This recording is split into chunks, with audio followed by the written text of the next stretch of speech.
Welcome back to episode 3 of the Probate Path, where I help families navigate real estate after loss with clarity, compassion, and confidence. So today we're talking about one of the most challenging situations that heirs face: inheriting a home with siblings.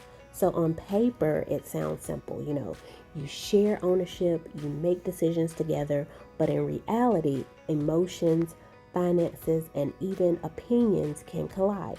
So let's talk about how to handle it wisely. So step 1, start with a real conversation. So before anyone makes a move, you'll need to sit down in person or even Zoom and talk about what each sibling wants openly.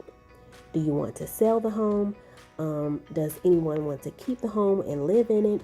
Or is someone hoping to rent it out? Now, I've seen siblings skip this step only to find out months later that one person's vision didn't match the others. So that leads to tension and sometimes even court involvement. So taking the time to talk up front can prevent bigger battles later. Step 2, understand who has authority. So if you've seen my other videos, you know that in probate, not everyone has same power. The court usually names an executor or an administrator who has legal signing authority. So that doesn't mean that they can ignore other siblings, but it does mean that their signature is what the court requires. I remember a case where 3 siblings thought that they could each sign a contract to sell the property, and the court rejected it because only the administrator's signature was valid. And that mistake delayed the sale by nearly 3 months. So clarity here does matter. And step number 3, get clear on the numbers. So before deciding to sell or rent or even keep the property, the family needs to know the facts. What is the home worth in today's market? Is there a mortgage balance? Are there unpaid taxes or even repairs needed? Arguments can happen about whether you want to keep or sell the house. And once those numbers are pulled and we get the actual numbers, the decision becomes more clear. So for example, in one situation, the mortgage was higher than what the rent would cover. So once everyone saw that in black and white, the siblings quickly agreed that selling was the best option. So numbers take out the guesswork and the emotions. So numbers take the guesswork and the emotions out of the equation. Step 4, bring in neutral support. Now, I've said this before. This is where professionals matter. An attorney, a probate real estate specialist, or even a mediator can provide structure. They're not emotionally tied to the property, so they can give you objective advice. I've seen situations where siblings were at a stalemate. One wanted to keep the home, one wanted to sell it.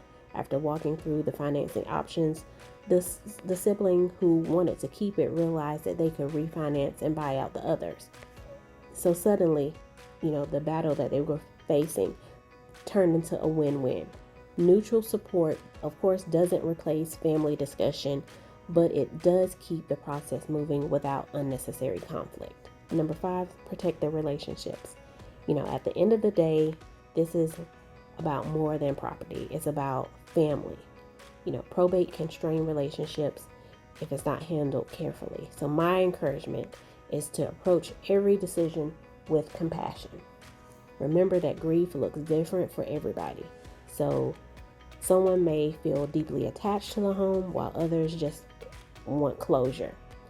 You have to keep those communication lines open and respectful to protect both the legacy of your loved one and the bond that you have between siblings.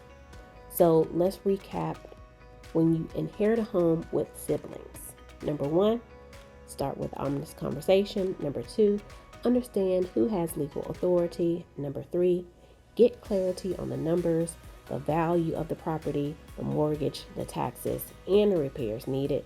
Number 4, bring a neutral support when needed. And number 5, always protect the family relationship because it goes a long way. It's not always easy, But with clarity and compassion, families can make decisions that honor both the loved one they've lost and the future that they want to build. This is the Probate Path, and I'll see you in the next episode. Once again, if your family is facing the situation and you need help exploring options, my contact information is in the description. Take care.